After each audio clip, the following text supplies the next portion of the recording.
Welcome back. चलिए अब गुरमीत चड्ढा हमारे साथ हैं, कंप्लीट सर्कल के मैनेजिंग पार्टनर और सीईओ। उनसे बातचीत की शुरुआत की जाए। गुरमीत जी, गुड आफ्टरनून। पिछली बार तो हमारी पूरी कॉन्वर्सेशन वो जेन स्ट्रीट के चक्कर में रह गई थी, तो काफ़ी चीज़ें थी आपसे डिस्कस करने की, वो रह गई। सबसे पहले आईटी से शुरुआत करते हैं, क्योंकि आज टीसीएस के नंबर्स के साथ आगाज़ होगा। क्या सुनना चाहेंगे आप टीसीएस से, और क्या व्यू होगा आपका आईटी पर? आई थिंक मार्केट ज्यादा एक्सपेक्ट नहीं कर रहा है। इनफैक्ट 1-2% का डिक्लाइन एक्सपेक्ट कर रहा है सीसी टर्म्स में। आई थिंक अगर नेगेटिव सरप्राइज हुआ तो अगर मार्जिन में कुछ इम्पैक्ट हुआ, क्योंकि टीसीएस का इंडस्ट्री लीडिंग मार्जिन है, तो और थोड़ा गाइडेंस देखना चाहेगा अगले साल का कैसा है, एआई रिलेटेड इम्पैक्ट कितना देखने को मिल रहा है, स्पेंडिंग का क्या इम्पैक्ट है इस नए टैरिफ इन्वायरमेंट में, क्योंकि नई फ्रेश इन्वेस्टमेंट्स जो है थोड़ी डिले होती है जब इन्वायरमेंट इतना अनसर्टन होता है। और एक थोड़ा सा वेज हाइक के बारे में भी हमने देखा आईटी सर्विस कंपनीज में, क्योंकि मैक्रो न्यूज बहुत नेगेटिव है, तो वैल्यूएशंस भी उस तरीके से हो गए। अगर आप देखिए, एक समय था कि टीसीएस प्रीमियम पे था, फिर इन्फोसिस था, फिर एचसीएल और टेक महिंद्रा होते थे। बट अभी आप देखेंगे तो तीनों स्टॉक्स, टीसीएस, इन्फी, एचसीएल, अगर आप ट्रेलिंग बेसिस पे देखेंगे तो 25 टाइम्स है। तो ऐसा नहीं कि बहुत रीजनेबल है, तो एक फेयर वैल्यूएशन जोन में। तो मेरी गाइडेंस पे निगाह रहेगी, क्योंकि उनका एक एस्पिरेशन रहा है 26 से 28% का टीसीएस का। उसको लेके वो क्या कर रहे हैं, एआई रिलेटेड क्या टैप्स हो रहे हैं, डील विन सिचुएशंस क्या है, तो कमेंट्री पे ज्यादा नजर रहेगी। रिजल्ट तो मुझे लगता है बाजार कहीं ना कहीं फैक्टर इन कर रहा है कि थोड़े वीक आने वाले हैं। मीनवाइल मार्केट में अब हम 25,350 के नीचे ट्रेड कर रहे हैं, तो 3 PM मूव शुरुआत में तो हल्का सा नेगेटिव रहा, लेकिन देखते हैं इसको यहाँ पे 25,350 रुकेगा या नहीं, मतलब यहाँ पर रुकेंगे या नहीं। गुरमीत, एक और स्पेस जहाँ पर हमने ऑफ लेट थोड़ा सा एक्शन देखा है, वो है ये new age stocks, Nykaa, delivery, Paytm. इनमें सब में इटर्नल डिसेंट बाइंग शुरू हुई है वापस। यहाँ क्या भी होगा आपका, और आपका पसंदीदा स्टॉक क्या होगा? इटर्नल पे बेसिकली अगर आप देखें तो जो लोज बने थे, क्योंकि कॉम्पिटिटिव इंटेंसिटी बढ़ी थी, वो धीरे धीरे कहीं ना कहीं कंसर्न मार्केट का कम हो रहा है, क्योंकि जो ब्लिंकिट का जो वीकली एवरेज यूजर बेस है, उसका गैप जेप्टो से थोड़ा कम हुआ है। स्विगी इंस्टामार्ट ने भी थोड़ा सा बेहतर किया है, अगर आप मंथ ऑन मंथ नंबर्स देखेंगे, एवरेज ऑर्डर वैल्यू में भी और वीकली एक्टिव यूजर केस में भी। मुझे लगता है अनुज, ये वे ऑफ लाइफ है क्विक कॉमर्स, और इंडिया में मुझे लगता है ये लंबा स्टे करेगा। और एक एक स्टेज के बाद कैश बर्न धीरे धीरे कम होगा, क्योंकि आप डार्क स्टोर्स खोल रहे हैं, तो वो आपके ओवरऑल प्रॉफिटेबिलिटी को इम्पैक्ट करता है, बट कुछ स्टेज पे वो फिर कंट्रीब्यूट करने लगता है। तो मुझे लगता है थोड़ा लंबा व्यू लेना चाहिए। तो हम रिटर्नल में इन्वेस्टेड हैं। हमारे पास पीबी फिनटेक भी है यूएस स्पेस में। बीच में बाजार को एक थोड़ा कंसर्न था उनका, जो वो फोरे कर रहे थे हेल्थ केयर में। आई थिंक वो एक क्लैरिफिकेशन आया है। और नाइका ने ऑफलाइन और एक डिजिटल मॉडल अब बनाया है, स्पेशली जो उनका फैशन केयर सेगमेंट है वो थोड़ा सा बेटर कर रहा है। बीपीसी सेगमेंट मुझे अभी भी लगता है थोड़ा सा सॉफ्ट है, बहुत ज्यादा कॉम्पिटिटिव इंटेंसिटी है। तो नाइका हमारे पोर्टफोलियो में नहीं है, पीवी फिनटेक और रिटर्नल है। हम और भी जैसे डिलीवरी है, लॉजिस्टिक्स में काफी अच्छा कर रहा है। वो एक स्टेज के बाद हो सकता है आपको वहां पे ऑपरेटिंग लेवरेज देखने को मिले। तो एक न्यू एज कंपनीज का आप पोर्टफोलियो बना सकते हैं, 2-3 स्टॉक्स का, बट थोड़ा लंबा सोचना पड़ेगा। आप क्वार्टर ऑन क्वार्टर देखेंगे तो शायद ये ट्रेडिशनल सेक्टर्स के मुकाबले आपको या तो बहुत पॉजिटिवली सरप्राइज करेंगे या अंडरवेल्म करेंगे। तो हम कंस्ट्रक्टिव हैं। हम न्यू एज स्टॉक्स का वेटेज करीबन 6 से 8% रख रहे हैं पोर्टफोलियो में, और 2-3 स्टॉक्स में इन्वेस्टेड है।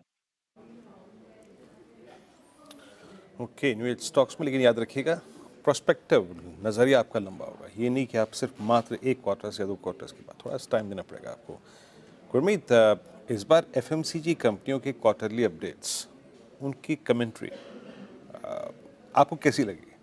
कुछ इम्प्रेस कर रही है? क्योंकि यही वो एक तबका है बाजार का जिसने अभी तक अक्टूबर के उस लो से एक साइजेबल पुलबैक नहीं दिया है। आपका एफएमसीजी पे take, specially in quarterly comments के बाद, अपडेट्स के बाद?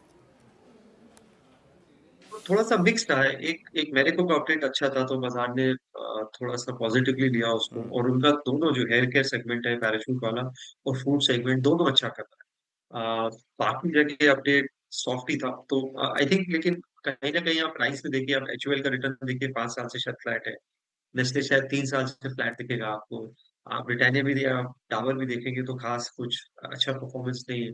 तो जो फूड डिवीज़न है, जैसे मुझे ऐसा लगता है जिनका जिनका फूड डिवीज़न अच्छा कर रहा है और हेयर केयर अच्छा कर रहा है, उसमें मैरिको है, ब्रिटानिया है, एक छोटी कंपनी है मिसेस बेक्टर, उसमें मैं उसको पूरा एफएमसीजी नहीं मानता, बट वो हमारे रेडार में है, टाटा कंज्यूमर है।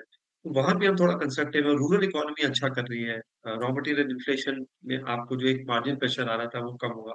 एक क्वार्टर अगर अच्छा वॉल्यूम ग्रोथ आ गया, थोड़ा भी बेटर, जो स्ट्रीट एक्सपेक्ट कर रहा है, हाई टीन्स पे आ गया या मिड या अर्ली सिंगल डिजिट में आ जाए, जैसे अभी 1-2% पे आ गया, नहीं 5, तो एक एक अच्छा टैक्टिकल बाउंस मिल सकता है, क्योंकि प्राइसेस बहुत सबड्यूड है। तो थोड़ा-सा अगर आप कॉन्ट्रेरियन होंगे, तो नेस्ले है, अभी बोनस भी अनाउंस हुआ है 1:1। जैसे-जैसे रिकॉर्ड डेट आएगी, लोग उसको उस अपॉर्च्युनिटी को अवेल करेंगे। तो हम नेस्ले पे, टाटा कंज्यूमर पे, मिसेस बेकर पे, मैरिको पे हमारे हमारे इन्वेस्टमेंट यूनिवर्स में है।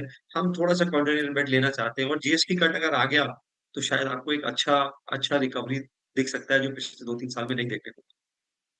ओके, थोड़ा स्पेसिफिक होंगे आप एफएमसीजी स्पेस को लेकर। गुरमीत जी, गुड आफ्टरनून, श्रेया बात कर रही हूँ। ईएमएस स्पेस में भी हमें बाइंग दिखी, कंपटीशन बढ़ने के बावजूद। डिक्सन में आज भी खरीदारी है, इसके अलावा आप देखिए सिरमा आज भी 2% तेज़ी के साथ कारोबार करता हुआ नजर आएगा। एम्बर एंटरप्राइजेस शानदार रैली हमने पिछले कुछ सत्रों में देखा, 17% से ज़्यादा की तेज़ी वहाँ पे देखने को मिली। ये स्पेस कैसा लग रहा है आपको? क्या आपने इस पे अपना कवरेज और बढ़ाया, एक्सपोजर और बढ़ाया? नहीं, इंक्रीमेंटल एडिशन नहीं किया है। डिक्सन हमारे पोर्टफोलियो में है, केन्स है हमारे पोर्टफोलियो, बट वैल्यूएशंस बहुत स्ट्रेस्ड है, तो इंक्रीमेंटल एडिशन नहीं किया है। ईएमएस को एक क्या है कि बहुत हाई ग्रोथ स्टेज पे है, तो वो वैल्यूएशन जस्टिफाई हो रहा है। आप क्योंकि हर क्वार्टर 30, 40, 50% का ग्रोथ देख रहे हैं। डिक्सन का जो टॉप लाइन था 2 साल पहले, आज बॉटम लाइन है। तो आपको ग्रोथ भी वैसी देखने को मिल रही है। बट कहीं न कहीं एक स्टेज पे आपको थोड़ा-सा वैल्यूएशन पे ध्यान देना पड़ेगा। हमने वो ट्रेंड पे भी देखा, अभी डिफेंस स्टॉक्स में भी हमने बीच में देखा, जब वैल्यूएशन स्ट्रेच हो जाते हैं, तो कहीं न कहीं एक हर चीज़ का एक अच्छा प्राइस है, स्पेशली जब आप पब्लिक मनी मैनेज करते हैं। तो हम इंक्रीमेंटल एडिशन नहीं कर रहे हैं, बट हम कंटीन्यूअसली अपॉर्च्युनिटीज़ और देख रहे हैं इस स्पेस में, क्योंकि ये बहुत हाई ग्रोथ स्पेस पे है। हमारी निगाह थोड़ी-सी सेमीकंडक्टर्स पे है। 2 कंपनीज़, एक अनलिस्टेड स्पेस में जैसे टाटा इलेक्ट्रॉनिक्स है, और लिस्टेड में सीजी पावर है, काफ़ी कैपेक्स कर रहे हैं सेमीकंडक्टर्स में, और एक एक नई टेक्नोलॉजी की तरफ जो है गैंग करके, जिसे हम गैलियम नाइट्राइड बोलते हैं। तो इसके लिए आपको मसल पावर तो चाहिए मनी का भी, टेक्निकल नो हाउ भी चाहिए। तो यहाँ पे जब एक डिफरेंशिएशन आएगा, तो बहुत बड़ा डिफरेंशिएशन आएगा। तो हम और भी जो पूरी वैल्यू चेन है सेमीकंडक्टर्स हो गया है, कि उसको और अच्छे से स्टडी कर रहे हैं। यहाँ मुझे लगता है ज़्यादा बड़ी अपॉर्च्युनिटीज़ बन सकती है ईएमएस से, वैसी अपॉर्च्युनिटी बन सकती है जैसे ईएमएस में बनी है पिछले 5 साल। चलिए, तो ईएमएस की बात हो गई, एफएमसीजी की बात हो गई, आईटी की बात हो गई। फार्मा में शानदार मूव है, और फार्मा में क्लियर हो गया कि वो डोनाल्ड ट्रम्प साहब ने धमकी भले ही लगाई हो, लेकिन फार्मा कंपनी कह रही है हमें फ़र्क नहीं पड़ता। ग्लेनमार्क 4% ऊपर। क्या व्यू रहेगा आपका यहाँ पर? अनुज, हम हमेशा से ओवरवेट थे फार्मा में। इनफैक्ट निफ्टी ब्रॉडर मार्केट में वेटेज उसका 5 साढ़े 5 है, हमारे पोर्टफोलियो में 10 से 12% वेटेज रहा है, चाहे वो डिवीज हो, लॉरस लैब्स हो, न्यूलैंड हो। हम थोड़ा सा सीडीएमओ साइड ज्यादा ओवरवेट थे, और अब वो अपॉर्चुनिटी प्ले आउट कर रही है। बीच में 2 साल बिल्कुल नहीं करी। लॉरस ने न्यू हाई बनाया, डिवीज लगभग 7,000 लेवल्स के आसपास है। हमने थोड़ा सा एक्सपोजर हॉस्पिटल उसमें भी लिया था, नारायणा डाले गए, तो वो स्ट्रैटेजी भी अच्छी पे करी है। अब हम थोड़ा-सा ब्रांडेड जेनरिक्स पे दे रहे हैं, मैनकाइंड फार्मा है हमारे पोर्टफोलियो पे। हम और अपॉर्च्युनिटीज़ यहाँ पे देख रहे हैं, काफ़ी हमने एम&ए देखने को मिली।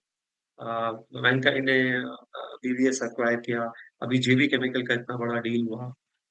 तो यहाँ काफ़ी एम&ए भी देखने को मिला, और एक फार्मा की एक अच्छी बात है, इसका निफ्टी से कोरिलेशन 0.5 के आसपास है। तो ये गिरता कम है, चाहे वो 2008 का क्राइसिस हो, कोविड में हो, लगभग आधा गिरता है जब बाज़ार गिरता है, और 10 साल, 15 साल में निफ्टी को बीट किया है। तो ये एक परफेक्ट आपको रिस्क एडजस्टेड रिटर्न देता है पोर्टफोलियो में। तो हम हेल्थ केयर पे ओवर वेट हैं, 10 से 15% हम वेटेज रखेंगे हेल्थ केयर पे।